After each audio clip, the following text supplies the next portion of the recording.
பெரியவா சரணம். பெரியவா வானொலியின் மாலை நிகழ்ச்சிகள் ஆரம்பமாகின்றன.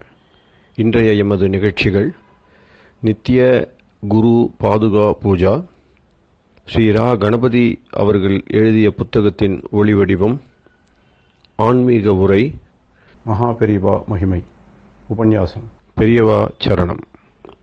பெரியவா சரணம். அடுத்த நிகழ்ச்சி நித்திய குரு பாதுகா பூஜை. शुक्लां भरदरं विष्णुं शशिवर्णं चतुर्भुजं प्रसन्नवदनं ध्यायेत् सर्वविघ्नोपशान्तये। ममोपात्त समस्त दुरितक्षयद्वारा श्री परमेश्वर प्रीत्यर्थं गुरुप्रसाद सिद्ध्यर्थं गुरुप्रीत्यर्थं गुरुपादपूजाम् अद्य करिष्ये। गुरुर्ब्रह्मा गुरुर्विष्णुर्गुरुर्देवो महेश्वरः गुरुः साक्षात् परब्रह्म तस्मै श्रीगुरवे नमः। अपार करुणासिन्धुं ज्ञानदं शान्तरूपिणं श्रीचन्द्रशेखरगुरुं प्रणमामि मुदान्वहम्। सदाशिवसमारम्भां शङ्कराचार्यमध्यमाम् अस्मदाचार्यपर्यन्तां वन्दे गुरुपरम्पराम्.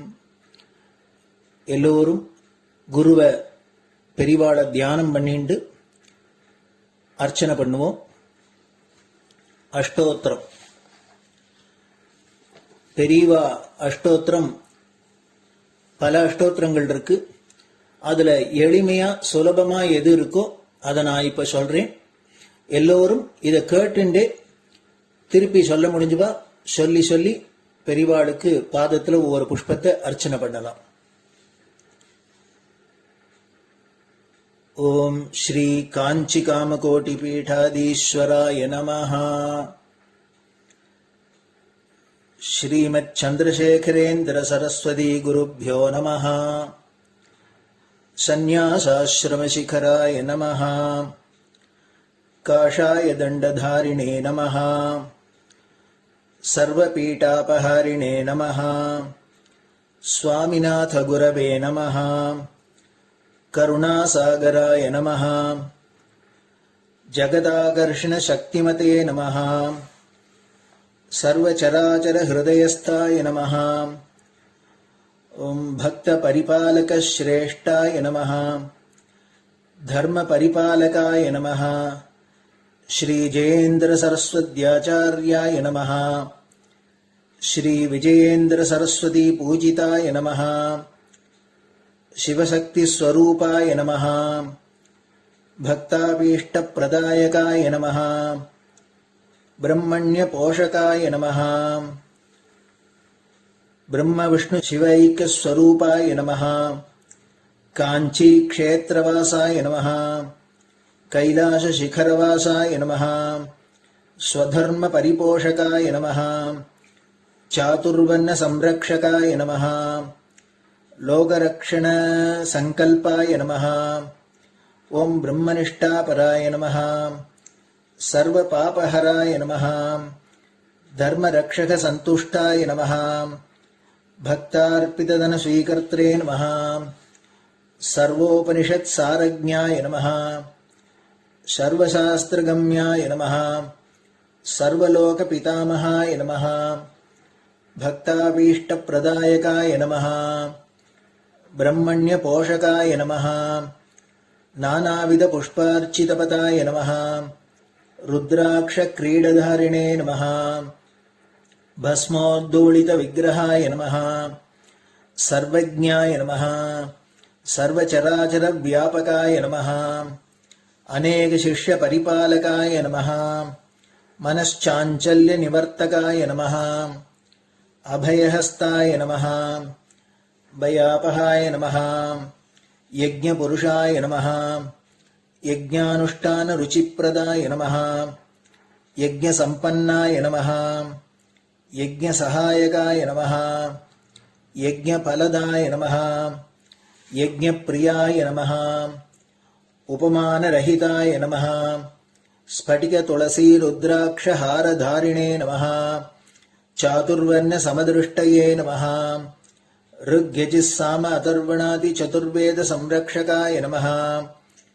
दक्षिणामूर्तिस्वरूपाय नमः जाग्रत् स्वप्न सुषुप्ति अवस्थातीताय नमः कोटिसूर्यतुल्य तेजोमय शरीराय नमः साधुसंग संरक्षकाय नमः अश्वगज गोपूजा निर्वर्तकाय नमः गुरुपादुक पूजा तुरंतराय नमः कनकाभिषिक्ताय नमः स्वर्ण बिल्वदल पूजिताय नमः सर्वजीव मोक्षदाय नमः मूकवाक्तान निपुणाय नमः नेत्र दीक्षादानाय नमः द्वादशलिंग स्थापकाय नमः गान रसप्रियाय नमः ब्रह्मज्ञानोपदेशकाय नमः सकलकलासिद्धिताय नमः चातुर्वण्य पूजिताय नमः अनेकभाषा संभाषण कोविताय नमः अष्टसिद्धिप्रदायकाय नमः ओम श्री शारदामठ सुस्थिताय नमः नित्यान्नदान सुप्रीताय नमः प्रार्थना मात्र सुलभाय नमः पादयात्रा प्रियाय नमः नानाविध मतपंडिताय नमः श्रुति स्मृति पुराणज्ञाय नमः देव यक्ष किन्नर किंपुरुष पूज्याय नमः श्रवणानंदकर कीर्तये नमः दर्शनानंदाय नमः अद्वैतानंदभरिताय नमः अव्याज करुणामूर्तये नमः शैव वैष्णवादिमान्याय नमः श्री शंकराचार्याय नमः दंडकमंडलोहस्ताय नमः वीणा मृदंग सकलवाद्यनाथस्वरूपाय नमः रामकथा रसिकाय नमः वेद वेदांग आगमादि सकलकला सतस्प्रवर्तकाय नमः हृदय गुहाशयाय नमः शतरुद्रीय वर्णितस्वरूपाय नमः केदारेश्वरनाथाय नमः अविद्यानाशकाय नमः निष्कामकर्मोपदेशकाय नमः लघुभक्तिमार्गोपदेशकाय नमः लिंगस्वरूपाय नमः सालग्राम सूक्ष्मस्वरूपाय नमः कालड्यां शंकरकीर्तिस्तंभ निर्माणकर्त्रे नमः जितेन्द्रियाय नमः शरणागतवत्सलाय नमः श्रीशैलशिखरवासाय नमः डमरुकनाद विनोदाय नमः वृषभारूढाय नमः दुर्मदनाशकाय नमः आभिचारिक दोषहर्त्रे नमः मिताहाराय नमः मृत्युविमोचकशक्त्याय नमः श्रीचक्रार्चन तत्पराय नमः दासानुग्रहकारकाय नमः अनुराधा नक्षत्रजाताय नमः सर्वलोकख्यातशीलाय नमः वेंकटेश्वर चरणपद्म षट्पदाय नमः श्री महात्रिपुर सुंदरी समेत श्री चंद्रमौलीश्वर पूजा प्रियाय नमः श्रीमच्चंद्रशेखरेन्द्र सरस्वती सद्गुरु परब्रह्मणे नमः गुरुभ्यो नमः परमगुरुभ्यो नमः परमेष्टिगुरुभ्यो नमः परात्परगुरुभ्यो नमः गुरुपरंपराभ्यां नमः गुरुपादुकाभ्यां नमो नमः. அடுத்தது ஊதுபத்தி இருந்தா அதை காமிச்சு தூபம், நெய் தீபம் இருந்தா காமிச்சு அதை நெய் தீபம் தீபம் காமிச்சுட்டு நைவேத்தியம் வெத்தலைப்பாக்கு பழம் இதுலேருந்து ஆரம்பிச்சு அவளுக்கு எது சௌரியமோ அதுபடி நைவேத்தியம் பண்ணலாம். அதுக்கு அடுத்தது கற்பூர ஹாரத்தி பண்ணி எல்லோரும் பிரதட்சிண நமஸ்காரம் பண்ணி பெரியவாள்கிட்ட பிரார்த்தனை பண்ணிண்டு எல்லோரும் க்ஷேமமா இருக்கணும், லோகம் பரம மங்களமா சௌக்கியமா இருக்கணும், எல்லோரும் வியாதி வெக்க இல்லாத ஆயுராரோக்கிய ஐஸ்வர்யத்தோட சாந்தம் அமைதியோட ஞான வைராக்கியத்தோட எல்லோரும் நல்லவர்களாயிருந்து நன்மையை அடையணும்னு பிரார்த்தனை பண்ணி இந்த பூஜையை தினம் செய்யலாம். குரு பிரம்மா குருர் விஷ்ணுர் குருர் தேவோ மகேஸ்வரः குரு சாட்சாத் பரபிரம்ம தஸ்மை ஸ்ரீ குரவே நமஹ. அபார கருணா சிந்தும் ஞானதம் சாந்தரூபிணம் ஸ்ரீ சந்திரசேகர குரும் பிரணமாமி முதான்வகம். சதாசிவசமாரம்பாம் சங்கராச்சாரிய மத்யமாம் அஸ்மதாச்சாரிய பர்யந்தாம் வந்தே குரு பரம்பராம். குரு பாத பூஜை நிறைவடைஞ்சது. பெரியவா சரணம். பெரியவா சரணம். பெரியவா வானொலியில் நேயர்கள் அடுத்து கேட்க இருப்பது ஸ்ரீ ரா கணபதி அவர்கள் எழுதிய புத்தகத்தின் ஒளி வடிவம். அளிப்பவர் ஸ்ரீமதி உமா சங்கர் அவர்கள். தேனினும் இனிய சொல்லான் தீச்சுடர் மேனி கொண்டான் ஊனுயிர்க்குயிரதான ஒன்றினைக் கலந்து நின்றான் ஏனினிக் கவலை நெஞ்சே இன்றுனக் அருள் செய்தான் இஞ்ஞானவான் காமகோட்டி நாதனை நம்புவோமே. ஜெய ஜெய சங்கர, ஹரஹர சங்கர. மகாபெரியவாளின் உபன்யாசங்களை ரா கணபதி அண்ணா தெய்வத்தின் குரல் என்ற பெயரில் 7 பாகங்களாக தொகுத்து அளித்ததின் 5ஆம் பாகத்தின் அடுத்த பகுதி. குரு. குருமூர்த்தியும் திரிமூர்த்திகளும் மும்மூர்த்தியரை மூலப்பொருளாக அல்லாமல் எல்லாருக்கும் தெரிந்த அல்லது தெரிந்ததாக நான் நினைத்து கொண்டிருக்கிற ஸ்லோகம். குருர் பிரம்மா, குருர் விஷ்ணு, குருர் தேவோ மகேஸ்வரகா, குருர் சாக்ஷாத் குரு சாக்ஷாத் பரம் பிரம்ம தஸ்மை ஸ்ரீ குரவே நமகா. இஸ்லோக விளக்கம் தெய்வத்தின் குரல் 2ஆம் பகுதியில் குரு பக்தி என்ற கட்டுரையிலும் காண்க. குருதான் மும்மூர்த்திகளும் பரம்பொருளும் அவர்தான். அப்படிப்பட்ட அவருக்கு நமஸ்காரம் என்று ஸ்லோகம் சொல்கிறது.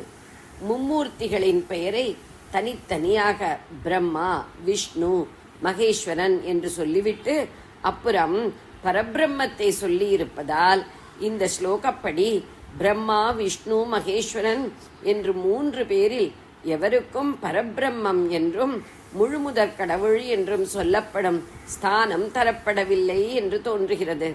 அவர்களை சிருஷ்டி ஸ்திதி சம்ஹார கர்த்தாக்களாக மட்டுமே வைத்திருக்கிறது என்று தெரிகிறது. அதாவது படைப்பது, காப்பாற்றுவது, சம்ஹாரம் பண்ணுவது என்ற ஒவ்வொரு காரியத்தை மட்டுமே அவர்களில் ஒவ்வொருவரும் செய்வதாக ஆகிறதே தவிர சர்வ காரிய காரணங்களுக்கும் ஆதி காரணமாகவும் ஆதார சக்தியாகவும் இருக்கப்பட்ட மூலப்பொருளாக பரபிரம்மமாக முழுமுதற் கடவுளாக அவர்களை சொல்லவில்லை என்று தோன்றுகிறது. இல்லாவிட்டால் 3 பேரையும் சொன்னவிட்டு தனியாக குரு சாக்ஷாத் பரம்பிரம்ம என்று சொல்வானேன்? பண்டிகை இல்லாத கடவுள் பிரம்மாவை முழுமுதற் கடவுளாக என்றைக்குமே லோகத்தில் உபாசித்ததாக தெரியவில்லை. பகுகாலமாக சிருஷ்டிகர்த்தா என்ற முறையில் கூட அவருக்கு உபாசனை இல்லாமலே இருக்கிறது. இத்தனை பண்டிகைகள் இருக்கின்றன. பிள்ளையார் சதுர்த்தி, ஸ்கந்த சஷ்டி, ராமநவமி, கோகுலாஷ்டமி, வரலட்சுமி விரதம், சரஸ்வதி பூஜை, நவராத்திரி, சிவராத்திரி இவை எல்லாருக்கும் நன்றாக தெரிந்தவை. இவை போக இன்னும் அநேகம். பஞ்சாங்கத்தை பார்த்தால் அநேகமாக தினமும் ஏதாவது ஒரு தெய்வத்துக்கான ஒரு பண்டிகையாக இருக்கும். ஒரு நாளிலேயே 2-3 சேர்ந்து கூட வரும். இப்படி கணக்கு வழக்கில்லாமல் பண்டிகைகள் இருக்கின்றன. ஆனால் இவற்றில் பிரம்மாவுக்கென்று ஒன்று கூட நாம் கொண்டாடுவதாக இல்லை. உங்கள் அகங்களில் சுவாமி விக்கிரகங்கள், படங்கள் எவ்வளவு வைத்திருக்கிறீர்கள்? ஆனால் பிரம்மாவுக்கு உண்டா? மகாவிஷ்ணு சயனித்துக் கொண்டிருக்கும் கோலத்தில் படம் இருந்தால் அதில் பகவானின் நாபி கமலத்தில் அவர் இருப்பார். திருக்கல்யாண படங்கள் இருந்தால் அதில் பண்ணி வைக்கிற சாஸ்திரிகளாக உட்கார்ந்து கொண்டிருப்பார்.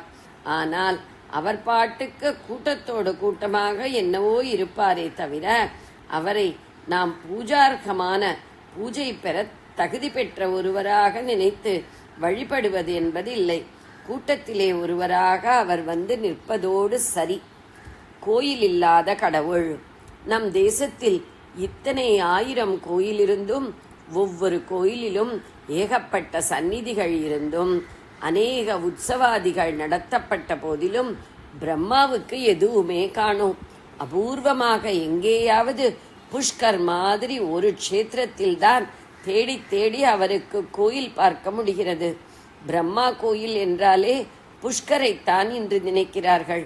நம்முடைய கும்பகோணத்திலேயே பிரம்மாவுக்கு தனி கோயில் இருப்பது ரொம்ப பேருக்கு தெரியவில்லை. காஞ்சிபுரத்திலும் கும்பகோணத்திலும் தடுக்கி விழுந்த இடமெல்லாம் கோவில் என்பார்கள். காஞ்சிபுரத்தில் நாம் ஜன்மாவில் பண்ணுகிறதற்கெல்லாம் கணக்கு எழுதும் சித்திரகுப்தனுக்கு அபூர்வமாக கோவில் இருக்கிறதென்றால், கும்பகோணத்தில் ஜன்மாவை தரும் பிரம்மாவுக்கு அபூர்வமாக கோவில் இருக்கிறது. திருக்கண்டியூர் என்று திருவையாற்றுக்கு கிட்டே இருக்கிறது. அது பரமசிவன் பிரம்மாவுக்கு ஆதியில் இருந்த 5 தலைகளில் ஒன்றை சேதித்த க்ஷேத்திரம். அங்கே சிவனுக்கு பிரம்மசிரக்கண்டீஷர் என்றே பேர். அங்கே பிரம்மாவுக்கும் சந்நிதி இருக்கிறது. கொங்கு நாட்டில் உள்ள திரிமூர்த்தி க்ஷேத்திரமான பாண்டி கொடுமுடியிலும் இருக்கிறது. சிதம்பரத்தில் பிரம்மாவையே சண்டீஸ்வரர் என்று சொல்லி கனகசபையை சுற்றி வரும்போது அவருக்கு ஒரு சின்ன கோஷ்டம் காட்டுகிறார்கள். ஆனாலும் இதெல்லாம் சமுத்திரத்தில் ஒரு துளி மாதிரிதான். நம் தலையெழுத்தை எழுதுகிறவரின் தலையெழுத்து இப்படி இருக்கிறது. பூஜை இல்லாத காரணம். அவருக்கு பூஜை இல்லாமல் இருப்பதற்கு ஒரு காரணம் சொல்வார்கள். பரமேஸ்வரன் ஜோதிர்மயமான லிங்கோத்பவ மூர்த்தியாக ஆகாசத்துக்கும் பூமிக்குமாக நின்றார். அந்த ஜோதிஷ் எங்கே ஆரம்பிக்கிறது, எங்கே முடிகிறது என்று தேடிக்கொண்டு பிரம்மாவும் விஷ்ணுவும் போனார்கள். நம் 2 பேரில் யார் இதன் அடியையோ முடியையோ கண்டுபிடிக்கிறார்களோ அவரே பெரியவர் என்று பந்தயம் கட்டிக்கொண்டு போனார்கள். இப்படி புறப்படுகிற போதே பிரம்மாவுக்கு அடிப்பாகத்தை போய் நாம் தேடுவதா என்ற அகந்தை உண்டாயிற்று. அதனால் நான் முடியை தேடுகிறேன் என்று ஹம்சபட்சியின் ரூபத்தை எடுத்துக்கொண்டு உயரே தேடிக்கொண்டு போனார். மகாவிஷ்ணு எளிமையாக அடியை தேடிக்கொண்டு வராக ரூபத்தில் போனார். 2 பேரும் ஒருத்தர் மேலேயும் மற்றவர் கீழேயுமாக எவ்வளவு தூரம் போய் சிரமப்பட்டும் முடியாவது அடியாவது தெரிகிற அடையாளத்தையே காணோம். இனிமேலே முடியாது என்று களைத்து போய் திரும்பிவிட்டார்கள். ஆனால் திரும்பின பிறகு மகாவிஷ்ணு தம்மால் அடியை பார்க்க முடியவில்லை என்று ஒப்புக்கொண்டார். பிரம்மாவோ முடியை பார்த்து விட்டதாக பொய் சொன்னார். அப்போதுதான் ஜோதிஸ்வரூபத்திலிருந்து பரமசிவன் வெளிப்பட்டு பொய் சொன்ன பிரம்மாவுக்கு இனிமேல் பூஜையே நடக்காமல் போகட்டும் என்று சபித்து விட்டார். அந்தப்படியே இப்போதும் நடந்து வருகிறது என்று கதை சொல்கிறார்கள். நான் கதையின் அவுட்லைன் மட்டும்தான் சொன்னேன். நிஜத்தை சொன்ன விஷ்ணுவுக்கு பரமசிவன் சக்கரம் தந்தார், தம்முடைய உடம்பிலேயே இடது பாகத்தை கொடுத்தார் என்றெல்லாம் சொல்வார்கள். பரமேஸ்வரின் முடியை தேடி தேடி போனவரின் கோயிலையும் இன்று நாம் தேடி தேடி பார்க்கும்படி இருக்கிறது. ஆனால் இது சைவமான கதை, சைவர்கள் சொல்கிற கதை. வைஷ்ணவர்கள் ஒப்புக்கொள்ள மாட்டார்கள், வருத்தப்படுவார்கள், ஆட்சேபிப்பார்கள். பிரம்மா தப்பு பண்ணியதாக இன்னும் சில கதைகளும் உண்டு. கண்டியூர் கதை கூட அப்படித்தான். இல்லாவிட்டால் அவருக்கு ஆதியில் இருந்த 5 தலைகளில் ஒன்றை ஈஸ்வரன் எதற்காக கொய்ய வேண்டும்? இதுவும் சைவமான கதைதான். விஷ்ணு கோயில்களிலேயும் ஏன் பிரம்மாவுக்கு சந்நிதி இல்லை? வைஷ்ணவர்கள் உள்பட சகல இந்துக்களும் தானே பிரம்மாவுக்கு வழிபாடில்லாமல் வைத்திருக்கிறார்கள். சில சூத்தர்களான விக்னேஸ்வரருக்கும் சுப்பிரமணியர் சிவசுதர்களான விக்னேஸ்வரருக்கும் சுப்பிரமணியருக்கும் ஜாமென்று பூஜை உற்சவம் நடக்கிறது போல விஷ்ணுவின் சுதரான பிரம்மாவுக்கு ஏன் இல்லை? பிரம்மாவுக்கு வழிபாடு இல்லாததற்கு வைஷ்ணவர்கள் ஏதாவது கதை காரணம் சொல்கிறார்களா என்று தெரியவில்லை. இப்போது ஒன்றும் ஞாபகம் வரவில்லை. ஸ்ருதியிலேயே வேதத்திலேயே உள்ள பிராமணங்கள் என்ற பிரிவுகளில் பிரஜாபதி தப்பு பண்ணியதாக கதை இருக்கிறது. பிரஜாபதி என்பது பிரம்மாதான். சகல இந்துக்களுக்கும் வேதம் ஆதாரமாக இருப்பதால் அந்த பிராமண கதை காரணமாகவே வைஷ்ணவர்கள் உள்பட எல்லாரும் அவரது வழிபாட்டை நிறுத்திவிட்டார்கள் என்று சொல்லலாம் என்று பார்த்தால் அதுவும் சரியாய் வரவில்லை. வேத காலத்துக்கு அப்புறம் வெகு நாள் வரை பிரம்மாவுக்கு வழிபாடு நடந்துதான் வந்திருக்கிறது. கஷ்டம் என்றால் தேவர்கள் அவரிடம்தான் முதலில் ஓடியிருக்கிறார்கள். அசுர ராட்சசரில் பலரும் அவரை குறித்து தபசிருந்தே பெரிய வரங்கள் பெற்றிருக்கிறார்கள். முழு முதல் தெய்வமாக அவர் வணங்கப்பட்டதாக தெரியாவிட்டாலும் முக்கிய தேவர்களில் ஒருவராக மதிக்கப்பட்டிருக்கிறார். அப்புறம்தான் இது அப்படியே நின்று போய்விட்டதாக தெரிகிறது. வைஷ்ணவர்களும் ஏன் நிறுத்திவிட்டார்கள்? நாம் பொழுது விடிந்தால் 100 தப்பு பண்ணி கொண்டிருக்கும் போது பிரம்மா போன்றவர்கள் தப்பு பண்ணிய கதைகளை சொல்லவே பிடிக்கவில்லை. சாமியாம் இப்படி தப்பு பண்ணித்தாம் என்று நாஸ்திகர்கள் கேலி செய்வது இவற்றை காட்டித்தான். அதனால் சைவமாக பார்த்தது போதும், வைஷ்ணவமாக வேறு துருவ வேண்டாம் என்று தோன்றுகிறது. ஒன்று வேண்டுமானால் சொல்லலாம். அது என்ன? விஷ்ணுவுக்கு ஒரு பிள்ளை பிரம்மா, இன்னொரு பிள்ளை உண்டு. அவன்தான் மன்மதன். 2 பேரும் லக்ஷ்மியின் சம்பந்தமில்லாமலே பிறந்தவர்கள். பிரம்மா விஷ்ணுவின் நாபிக்கமலத்தில் உண்டானார். மன்மதனை அவர்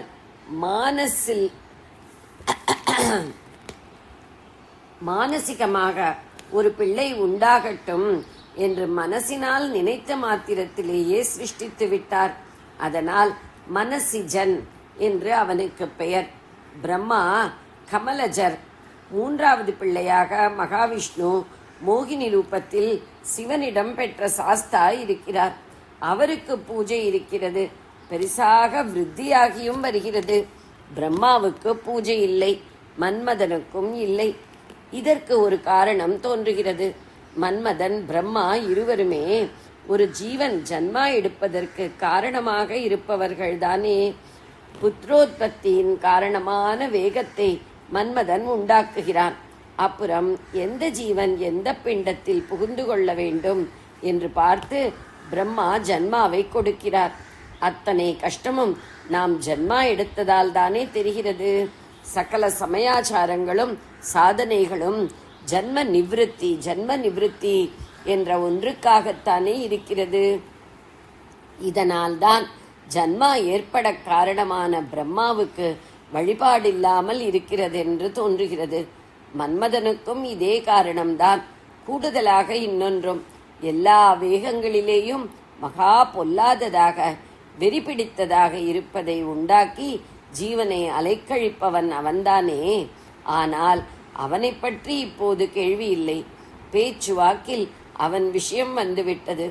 குருவை மும்மூர்த்தியாகவும் சொல்லி இருக்கிறது என்று பார்த்ததில் முதல் மூர்த்தியான பிரம்மாவை பற்றித்தான் விசாரித்து கொண்டிருந்தோம்.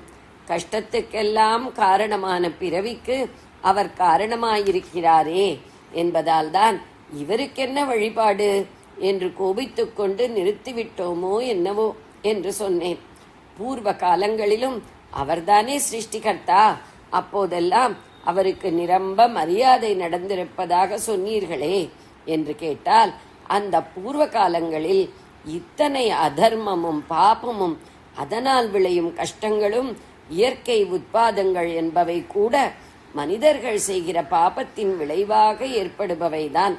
இவையும் இல்லை. துஷ்ட சக்திகள் என்றைக்கும் இருக்கத்தான் செய்திருக்கின்றன. என்றாலும் பிற்காலத்தில் ஆனது போல அவை பூர்வத்தில் தலைவிரித்து ஆடவில்லை.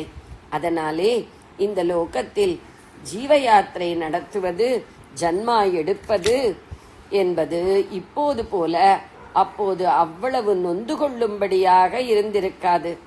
தெய்வ சம்பந்தமாக அநேக விஷயங்கள் எங்கு பார்த்தாலும் நடப்பதாகவும், யாக யஜ்ஞாதிகள் நிரம்ப நடப்பதாகவும், அவதார புருஷர்களும் மகான்களும் ரிஷிகளும் நிறைய இந்த பூலோகத்தில் சஞ்சரிப்பதாகவும் இருந்த அந்த காலத்தில் ஜன்மா ஏன் கொடுத்தார் என்று பிரம்மாவிடம் ரொம்ப கோபப்பட வேண்டி இருந்திருக்காது என்று சமாதானம் சொல்லலாம். ஜெய ஜெய சங்கர, ஹர ஹர சங்கர. பெரியவா சரணம். இந்நிகழ்ச்சியின் அடுத்த பகுதி நாளை மாலை இதே நேரத்தில் ஒளிபரப்பாகும். பெரியவா சரணம். பெரியவா சரணம். பெரியவா வானொலியில் நேயர்கள் அடுத்து கேட்க இருப்பது திரு கவிக்கண்ணன் அவர்களின் ஆன்மீக உரை. பெரியவா சரணம். ராம் ராம். ஸ்ரீ குருப்யோ நம. ஜெய ஜெய சங்கர, ஹர ஹர சங்கர. பெரியவா வானொலி நேயர்கள் அனைவருக்கும், மகா பெரியவாவுடைய பக்தர்கள் அனைவருக்கும் அடியேன் கவிக்கண்ணனின் அன்பு கலந்த நல்வாழ்த்துக்கள். இப்போ நல்ல காரியத்துக்காக ஈடுபட்டு அதனால வர வறுமைக்கும் ஊதாரித்தனமா வாழ்ந்து கெட்ட வழிகள்ல செலவு பண்ணி ஒரு வறுமை வர்றதுக்கு நிறைய வித்தியாசங்கள் இருக்கு. அப்படி வித்தியாசம் வரும்போது என்ன ஆகுதுன்னா, அதுக்கு நமக்கு பிராயச்சித்தம் உண்டு, இதுக்கு பிராயச்சித்தம் கிடையாது. பிராயச்சித்தம் வேணும் அப்படின்னு சொன்னாக்க நல்ல காரியங்கள் பண்ணா பிராயச்சித்தம் இருக்கு, இல்லைன்னா மற்றது கிடையாதுன்னா இதெல்லாம் என்ன காரணத்தினால வருதுன்னா, இந்த வறுமை கூட ரொம்ப ஆசையினால்தான் வருது. அதிகமான ஆசை வரும்போது அவன் என்ன பண்ணுவான், பாதி பேர் சீட்டு வாங்குவான். இதை போட்டா இவ்வளவு கிடைக்கும், இப்ப நிறைய எத்தனையோ விதமான வந்துருச்சு. நீங்க ரொல்லாம் பார்த்தா குப்பம் குப்பா அப்படி நின்று இருப்பா. டெய்லி 10 ரூபா கொடுத்தா 100 ரூபாய் கிடைக்கிறதுங்கிறான். தினம் மறுநாள் காத்தாலும் அதுக்கு இது வந்து விடுது. வார கடைசியில் ஒரு நாள் எல்லாருக்குமே பரிசு கிடைச்சிடுது. அப்பதான் அடுத்த வாரம் போடுவான். இது மாதிரி இப்படி எல்லாத்தையும் நம்ம செலவு பண்ணி தீய வழிகளை போடுறது ஆசை. நிறைய உட்கார்ந்த இடத்துல சிரமப்படாத சம்பாதிக்கணும் ஆசை வந்துடுச்சுன்னா என்ன ஆகுதுன்னா, இது மாதிரி வறுமையில கொண்டு போய் விட்டுறது. ஒரு விறகு வெட்டி ஒருத்தான் தான், அவன் ரொம்ப கஷ்டப்பட்டு இருந்தான். ஒரு சந்தர்ப்பம் ஆச்சு, இவன் வெட்டி அந்த விறகு கொண்டு போய் வித்து சாப்பிட்ற மாதிரி கூட எதுவுமே கிடைக்கலையாம். எல்லாம் பச்சை மரமா இருக்கு. ராஜா வேற ஆர்டர் போட்டான், எந்த மரத்தையும் வெட்டப்படாதுன்னு. என்ன பண்ண ரொம்ப கஷ்டப்பட்டு இருக்கான். வறுமை வந்துட்டு சாப்பாட்டுக்கே எல்லாத்துலான் இருக்கான். அப்போ ஒரு மரத்தடியில் உட்காந்து அழுதுன்னு இருக்கான். ராஜா மாறு வேஷத்துல வந்து இருக்காராம். வந்தோடனே தன்னுடைய நாட்டுல தன்னுடைய குடிமகன் ஒருத்த வருத்தப்படுறான்னு கேட்டவங்க, என்னப்பா என்ன ஆச்சுன்னு கேட்கும்போது, இது மாதிரி நான் விறகு வெட்டி தான் படிச்சிருந்தேன், காஞ்ச மரங்கள் எல்லாம் போயிடுத்தேன். இப்ப ராஜா புதுசா ஒரு ரூல் வேற போட்டு, யாருமே காட்டுல இருக்க மரத்தை வெட்டப்படாது, மரத்தை வெட்டினா மழை பெய்ய மாட்டேங்குன்னு சொல்லிட்டா, நான் என்ன பண்றதுன்னே தெரியல, ரொம்ப கஷ்டப்படுறேன், தற்கொலை பண்ணிக்கிறத வழியே இல்லை. ராஜா சொன்னா, நீ உண்மை கவலைப்படாத, நான் போய் ராஜா கிட்ட சொல்றேன், உனக்கு காத்தால ஏதாவது வழி கொண்டு வர ராஜா அப்படின்னு. இவன் தானே ராஜாவே. மறுநாளுக்கு ஒரு ஆர்டர் போட்டு ஒரு பர்டிகுலர் காடு, ஒரு 5 மைல் விஸ்தீரணத்துக்கு ஒரு காடை இந்த விறகு வெட்டிக்கு எழுதி வச்சுட்டான். இனிமே உனக்கு தான் எடுத்துக்கோ. எதுக்கு இந்த கதை சொல்ற ராமகிருஷ்ண பரமஹம்சர்னா, இந்த வறுமையை வேண்டு கட்டப்பட்டுதான் ஆகணும் தலை எழுதினாக்க யாருமே மாற்ற முடியாது, அந்த பிரம்ம லிபியை மாற்ற முடியாதுன்னா ராஜா ஒரு 5 மைல் விஸ்தீரணத்துக்கு ஒரு சந்தன காடை எழுதி வச்சுட்டான். இவனுக்கு நியூஸ் கிடைச்சது. ஆஹா போய் பார்த்தான் விஸ்தீரணம். மனசு என்ன நினைச்சது, அடே அப்பா எவ்வளவு மரம் இருக்கு, எவ்வளவு இது இருக்கு. இந்த மரத்தை நம்ம இப்படியே வித்துக்கிட்டு ரொம்ப கஷ்டமா இருக்கும். நம்ம என்ன பண்ணலாம்னா, இத்தனை மரத்தை எடுத்து அதை வெட்டி அதை கறி ஆக்கி வித்து மூட்டை கட்டி எடுத்து விற்கிறதுக்கு சௌரியமா இருக்கும். ஒரே மாசம் எல்லாத்தையும் வித்து சரி பண்ணலாம்னா, எல்லாத்தையும் அது மாதிரியே பண்ணா. எல்லா மரத்தையும் அடிச்சான், எல்லாத்தையும் கறியா மாத்தினா விற்கத்தான் சாப்பிட்டான். ஆச்சு 2 மாசம் கழிச்சு மறுபடியும் ஏழ்மை வந்துருச்சு. திருப்பி அதே ராஜா ராத்திரி மாறு ஊர்வலத்துல வந்தான், நகர்வலம் வரான். இவனே பார்த்து கேட்கிறான், என்னப்பா உனக்கு நான் ராஜாக்கா சொல்லி ராஜா கொடுத்தார், 5 மைல் விஸ்தீரணத்துக்கு கொடுத்தார். நான் என்ன பண்ணேன்னா, எல்லா மரத்தையும் வெட்டி மரமா வைக்கிறது போல எல்லாம் கறியாக்கி சுலபமா வண்டியில் ஏற்றிட்டு போய் எல்லாத்தையும் விட்டுள்ளான். சொன்னா, மகாபாவி உன் தலையில வறுமையில்தான் வாடணும்னு எழுதிருச்சு, யாருமே மாற்ற முடியாது. பாத்தியா, நான் கொடுத்தது அத்தனை சந்தன காடு. ஒரு மரமா விட்டு கோட்டீஸ்வரன் ஆயிருப்பேன். மொத்த மரத்தையும் அப்படியே விட்டு இருந்தாலும் எனக்கு சமமா நீ ஆயிருப்ப. உன் தலையெடுத்து பாத்தியா, எல்லாத்தையும் கறி ஆக்கிதான் இருக்கணும். ஏண்டா அத்தனை நீ கறி ஆக்கும் போது புகை வாசனை அடிச்சிருக்கீங்க, அது கூட உனக்கு சந்தன மரம் தெரியலையா? அவனுக்கு சந்தன மரம் எரிக்கிறதுக்கும் சவுக்க மரத்தை எரிக்கிறதுக்கும் வித்தியாசம் கூட அவனுக்கு தெரியலையா? அத்தனை ஒரு அறிவிலியா இருந்ததுன்னா அந்த பாதமா அந்த வறுமைங்கிறது அதுதான் மிடி என்று ஒரு பாதி விட்டாருல. அப்படி ஒரு பாதி வந்துட்டு இதெல்லாம் போயிடும் அப்படின்னாரு. கொடியது ரொம்ப வறுமை தான் ரொம்ப கொடியது எல்லாருமே சொல்லியிருக்கா. இந்த ஆசைக்கு காரணம் என்னன்றது பெரியவா ரொம்ப அழகா ஒரு விஷயம் சொல்லிருக்கா. மகா பெரியவா கிட்ட ஒருத்தர் போனாராம். என்னன்னா, மனசு ரொம்ப சங்கடப்படுறது, பிசினஸ் எல்லாம் நஷ்டமா போயிடுது, குழந்தை குட்டி எல்லாம் ஒருத்தரும் காப்பாற்ற மாட்டேங்கிறா, எல்லாம் போயிட்டா, இந்த ரேட்ல போனா எனக்கு சுத்த வறுமை வந்துடும் போல இருக்கு. வாங்கின கடன் லோன் எல்லாம் வாங்கினலாம் அதெல்லாம் ரொம்ப எக்கச்சக்கமா போயிட்டு வட்டி கொடுக்கறதுக்கே என்னால முடியல, என்ன ஆகும்னே தெரியல, இதுக்கெல்லாம் என்ன காரணம் பெரியவா அதை அனுகிரகம் பண்ணும். அவர் என்ன பண்ணாரா, அவர் கூட சின்ன குழந்தை ஆக்ஷன் பண்ணிட்டார், அவர் பேத்தி ஆக்ஷன் பண்றான்னு நினைக்கிறேன்.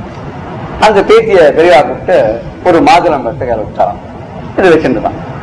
ஒரு கையில வச்சிருந்தேன். உடனே சாத்துக்குடி பழத்தை கொடுத்தாரு, அது இந்த கையில வச்சிருந்தான்.